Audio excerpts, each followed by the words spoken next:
George, the car's finally running and it looks like you're pulling it apart again. I told you, mate, you're making me work. Upgrades, mate, that's what we do. Or as the Volkswagen guys would say, stage 2. We're going to stage 2 plus. We're going to stage 2 plus.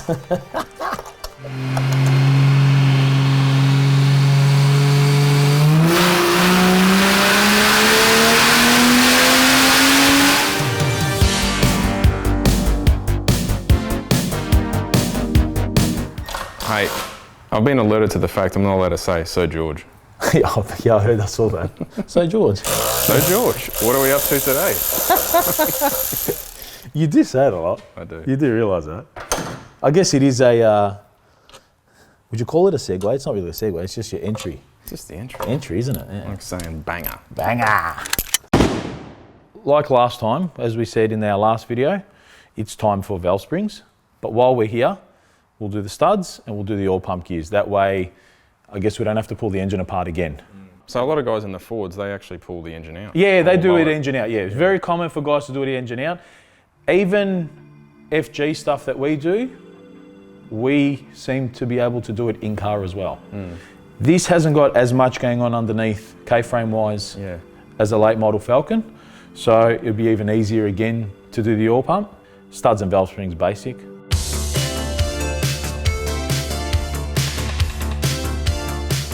So as you said in the last episode, you're not wogging it. Just edit the woggy bits out, mate. Because yeah, there's where there's a wog, there's a way.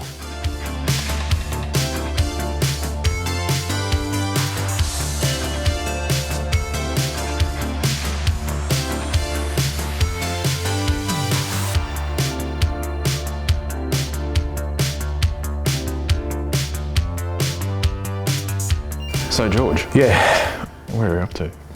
All right, so I did say first I wanted to do the oil pump, but I think I'll do the valve springs first and the studs. We'll get them out the way.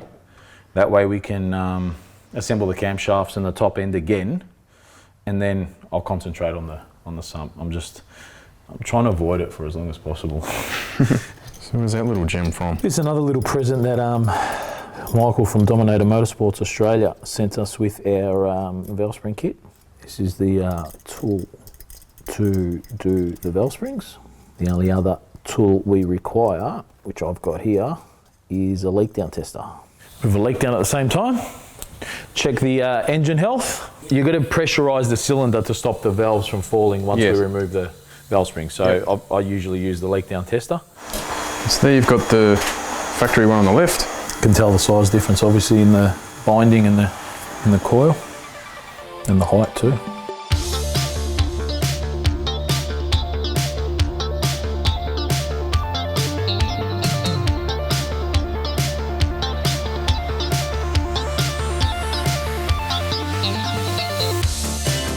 There on the right we have our factory spring, and then we have our aftermarket one from Dominator Motorsports Australia.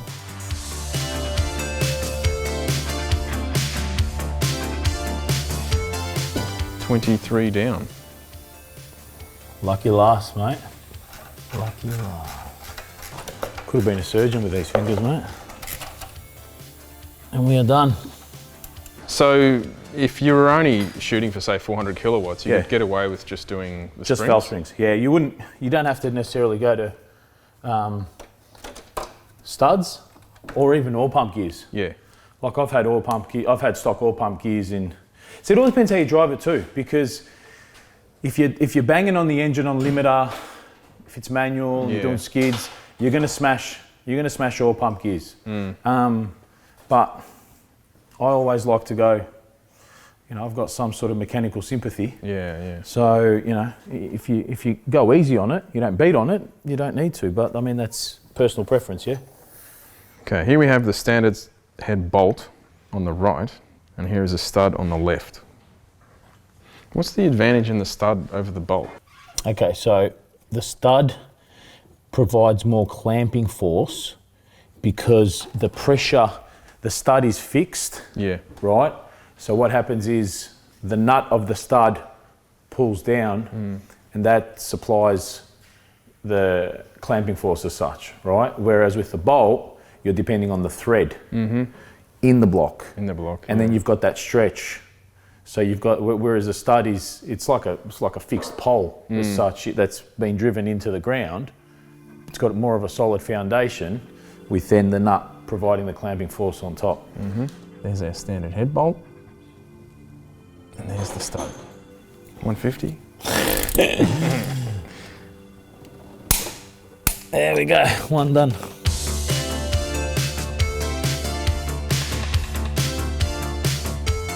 Do you do it in a particular order?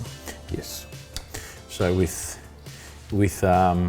most cylinder head configurations of torque, when torquing stuff down, you'll always go sort of up, down, left, right, up. So you sort of zigzagging, crossing over, and being in line 6. That's how the torque pattern is for these things.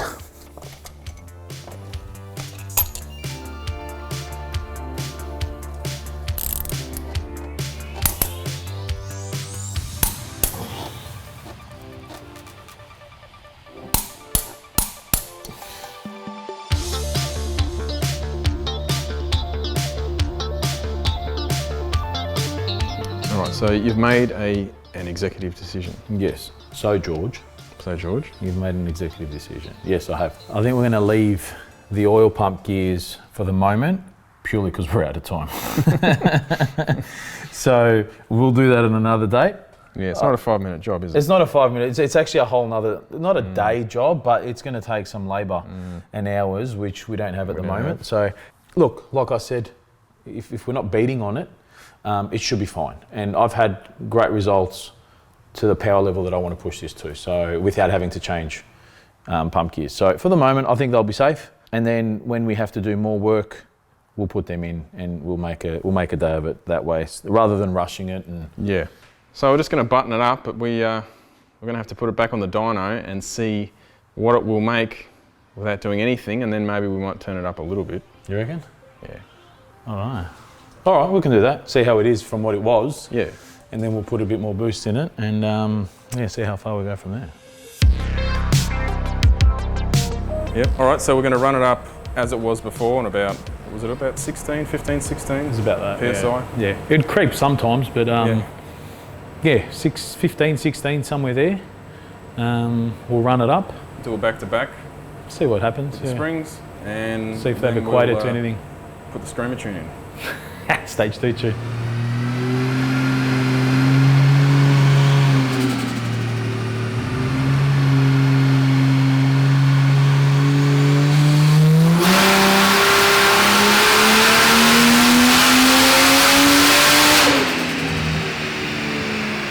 You can see that graph doesn't fall over so much. Yeah, there you go. There's a difference now, yeah. See that? So it actually keeps climbing. But it does creep in the boost a little bit.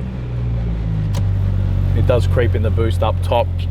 So what we'll try to do is we'll try to, we'll put the boost up, see if that settles it.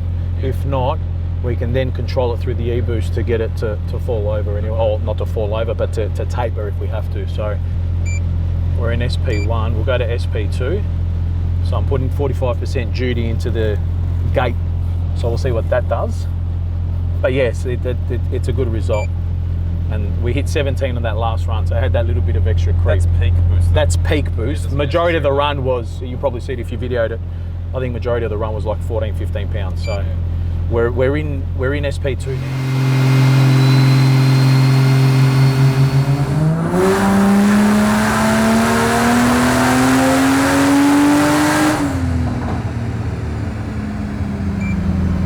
That was 19 pounds. But look at that graph, how it comes on harder now. Yeah. How I've actually got boost into it, like boost control, because I've got it ramping up a lot better in this one. I keep the gate closed. Yeah, I see what you mean. Yeah, so... it's coming in nice and hard. Yeah, see, more area under the curve, yeah, which is what we want.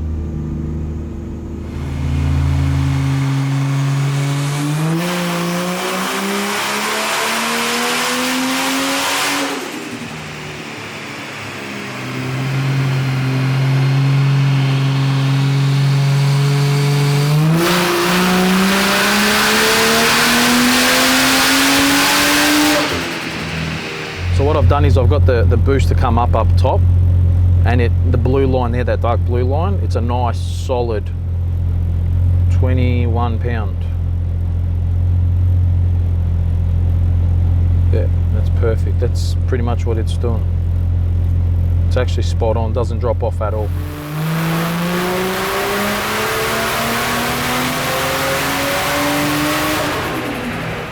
We're getting there. So that's a couple of degrees extra timing.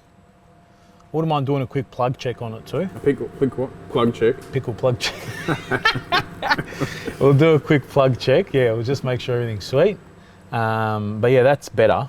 That's where I want to be. Timing is still Dan Andrews. Don't worry about that. We've still got room to move.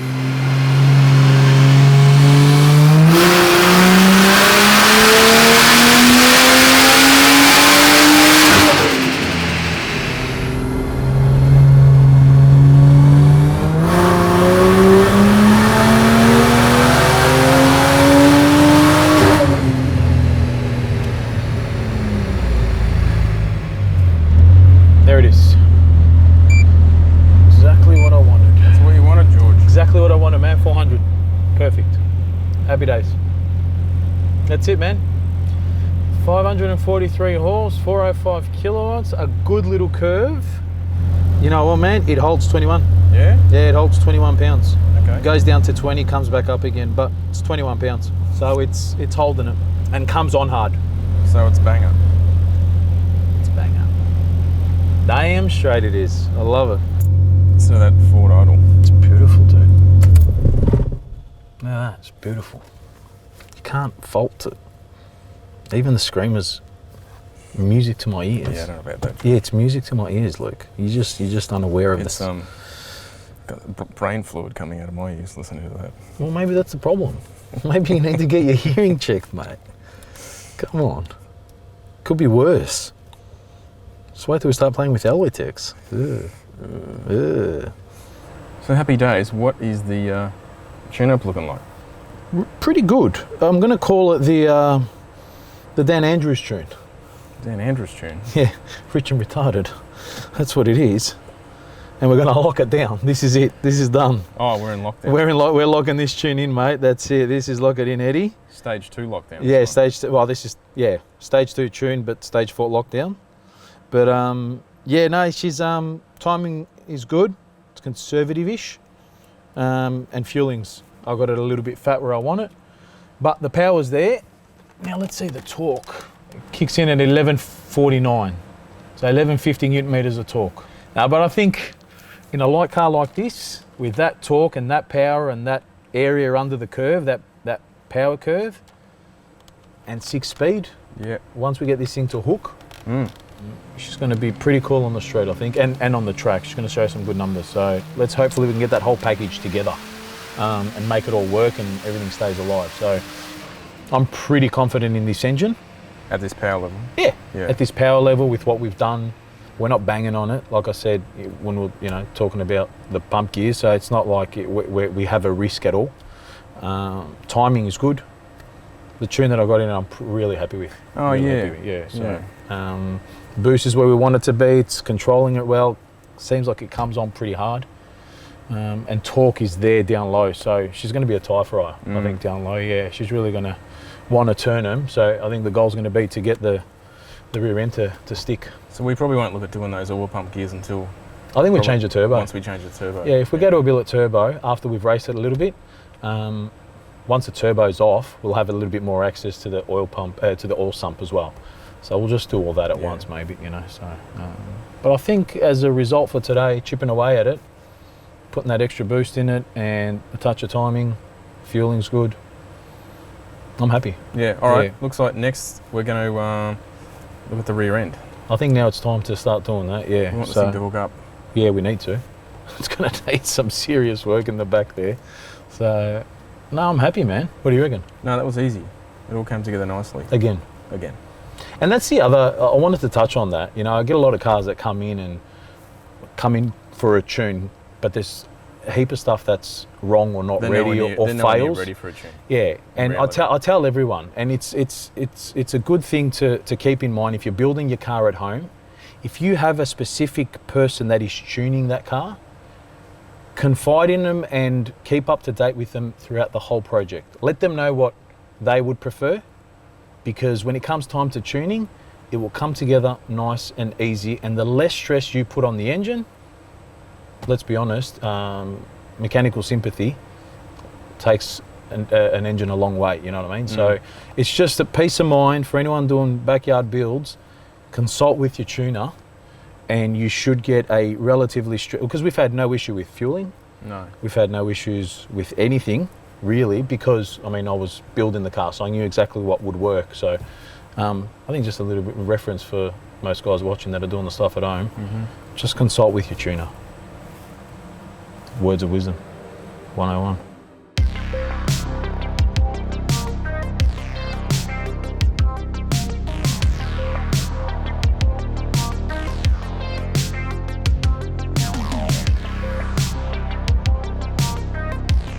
Barra life.